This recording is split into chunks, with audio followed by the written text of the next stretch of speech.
Hanwha Life opens with Cassiopeia for Zeka. In response, the best picks for Chovy would be Wei or Syndra. This is followed by a safe support choice like Shen or Nautilus. Anivia is a much weaker option compared to Wei or Syndra.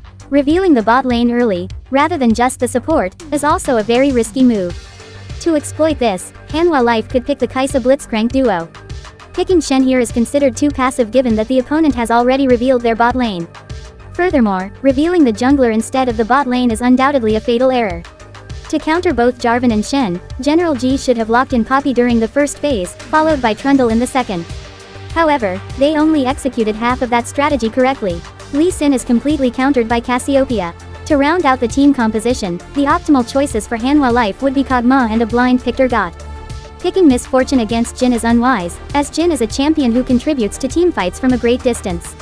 It is extremely difficult to extract maximum value from Misfortune's bullet time when the opposing team constantly splits up.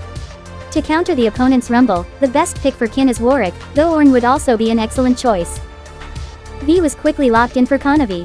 To punish the opponent, the ideal picks for Gen G were Aatrox in the jungle and Victor in the bot lane. Locking in Pantheon and revealing the mid laner early was undoubtedly a fatal error by General G. To fully exploit this mistake, a mid lane Vel'Koz to pair with V was certainly the strongest choice for Zeka, followed by Leona as a safe pick that kept the remaining two lanes hidden.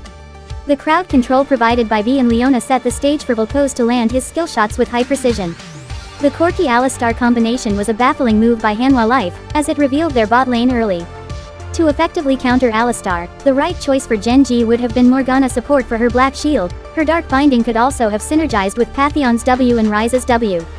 Instead, Gen G picked a duo that couldn't have been worse for the situation. To round out the team composition, the optimal choices for Hanwha Life were Vel'Koz and a blind picked Yorick.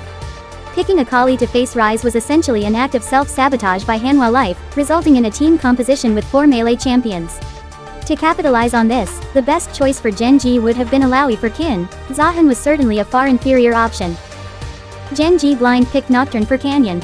The optimal choice for Kanavi would have been Jungle Gnosis, a pick that hadn't yet been nerfed in patch 26.15, followed by an enchanter support like Nami or Seraphine. Shyvana and Victor were certainly not the strongest options in this scenario. Syndra was the perfect pick for Chovy.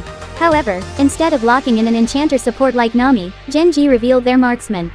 To exploit the Varus pick, the strongest choice for Hanwha Life would have been the Pyke Tristana duo. Picking Leona after the opponent had already revealed Varus was far too passive. Selecting Yunara, rather than Seaver, to pair with Leona was also a terrible move for Hanwha Life. Given the situation, the correct play for Gen G would have been Soraka and Urgot, but instead, they made a move that was essentially self-sabotage. To completely dismantle top lane Varus, the genius pick for Zeus would have been Aurelia. While Mundo wasn't a terrible option, picking him squandered the counter pick advantage his teammates had secured for him.